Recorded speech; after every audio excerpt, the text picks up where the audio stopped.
Tonight, we honor 9 individuals who have had a profound impact on the sport of track and field.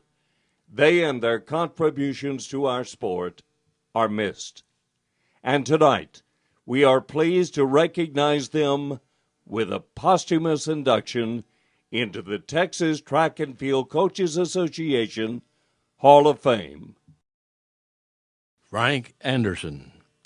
Frank Anderson's success story started as an athlete at Tennessee's White County High School, continued at Brandon Training School and Mississippi College before he began his coaching career. He served as coach and director of athletics at Mississippi College before joining Texas A&M in 1920.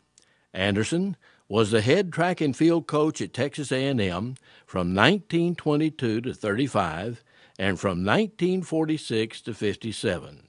His teams won 9 track and field championships and 9 cross-country titles. He also served as dean, commandant of the Corps, and the mayor of College Station.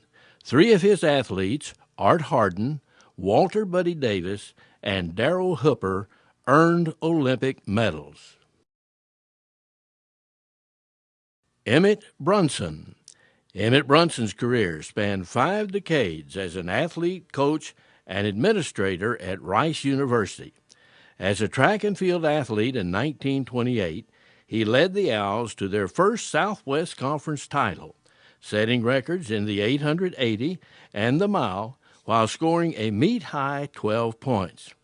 During Brunson's coaching tenure, the Owls scored more points in NCAA outdoor championships than any other Southwest Conference school and won 5 conference team titles.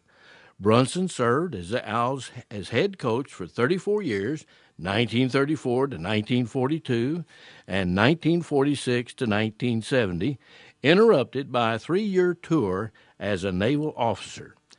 He coached 4 Olympians at Rice, including 1964 pole vault gold medal winner Fred Hansen.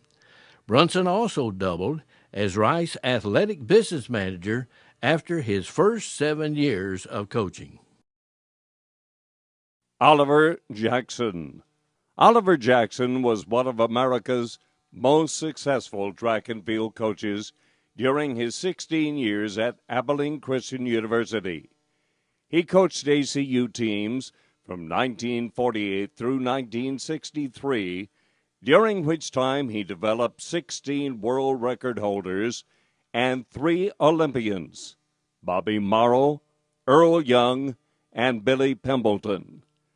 Jackson's athletes won 3 NAIA titles, and he was known for his excellent relay teams, winning a total of 78 titles at major relay meets. In 1953, his sprint relay team scored a record rare Triple Crown by winning the 440, 880, and mile relay events at the Texas, Kansas, and Drake relays. He was a long-time meet official at the Texas relays. Clyde Littlefield. Clyde Littlefield's record as an athlete and as a track and field football coach at the University of Texas remains unmatched. As an athlete, he earned 12 letters in 3 sports: football, basketball, and track. He played on the undefeated 1914 Texas football team and on the first Southwest Conference basketball and track and field championship teams in 1915. During his 41-year career as UT track and field coach, his teams won 25 Southwest Conference championships and were dominant in the major relay meets of the United States. For 7 of those years, 1927 to 33, he also served as head football coach and led the Longhorns to Southwest Conference championships in 1928 and 1930. Littlefield also doubled as cross-country coach for 2 decades and won 15 championships.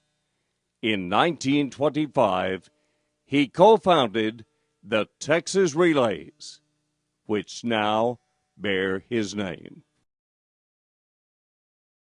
Earl Meadows. After a record-breaking high school career in Fort Worth, Earl Meadows continued his achievements in the pole vault at the University of Southern California.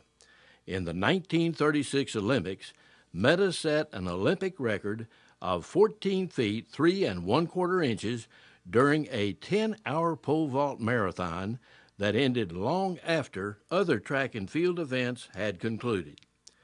In pursuit of setting higher records, Meadows and one of his teammates, Bill Sefton, became avid competitors.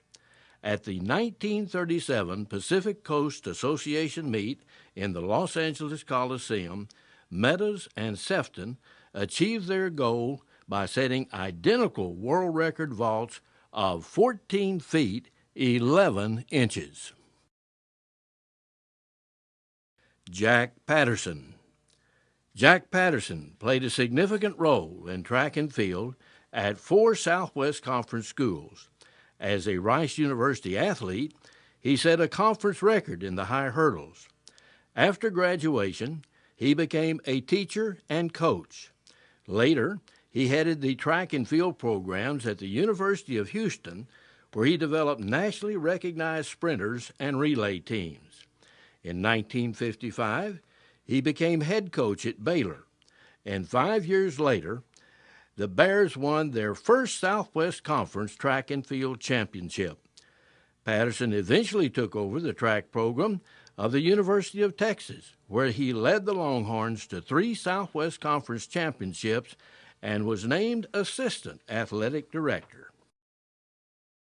Jerry Thompson. Jerry Thompson's success as a track star began at Woodrow Wilson High School in Dallas and continued through college. At Woodrow Wilson, he won the state high school mile run in 1941. While attending the University of Texas in 1943, he was the NCAA 2-mile champion, 1947 and 1948 Southwest Conference champion in the 800-yard dash, mile, and 2-mile, and was selected as the outstanding athlete at the Texas and Drake Relays in 1947. Thompson, a 3-time All-America in the 2-mile, was a member of the 1948 United States Olympic team in the 5,000-meter event. The metric mile at the Texas Relays is named in his honor. Fred Walcott. Fred Walcott's outstanding accomplishments earned him the reputation as Texas' greatest track and field performer for the first 50 years of the 20th century. He broke world records 7 times during the late 1930s and early 1940s and was the first man to hurl world records in the high and low hurdles at the same time. One of his best performances came in 1940 when he broke Jesse Owens' world record in the 220-yard low hurdles with a time of 22 6/10 seconds. In 1941, he set the world record in the high hurdles with a time of 13 7/10 seconds. Walcott never earned an Olympic medal since no Olympic Games were held during World War II, but he did win 7 national AAU titles, 5 NCAA championships, and 10 Southwest Conference individual gold medals. Babe Zaharias. Mildred Babe Didrikson Zaharias was voted greatest woman athlete of the 20th century by the Associated Press. She excelled in many sports, including track and field, basketball, golf, baseball, softball, diving, roller skating, and bowling. At the 1932 Women's AAU Olympic tryout meet, she scored 30 points as a one-woman team. She gained national attention at the 1932 Olympics when, As an 18-year-old, she won gold medals in the 80-meter hurdles and javelin, setting Olympic records in both. She would have won gold in the high jump, but she was penalized for her technique and settled for silver. Babe was an outstanding golfer, winning 17 amateur tournaments in a row in 1946 and 1947. A founder and charter member of the LPGA, she had 31 tour victories during her 8-year career on the tour and was named AP Woman Athlete of the Year, a record 6 times. Frank Anderson, Emmett Brunson, Oliver Jackson, Clyde Littlefield, Earl Meadows, Jack Patterson, Jerry Thompson, Fred Walcott, and Babe Zaharias. Belated and well-deserved congratulations on your induction into the Texas Track and Field Coaches Association Hall of Fame Class of 2016.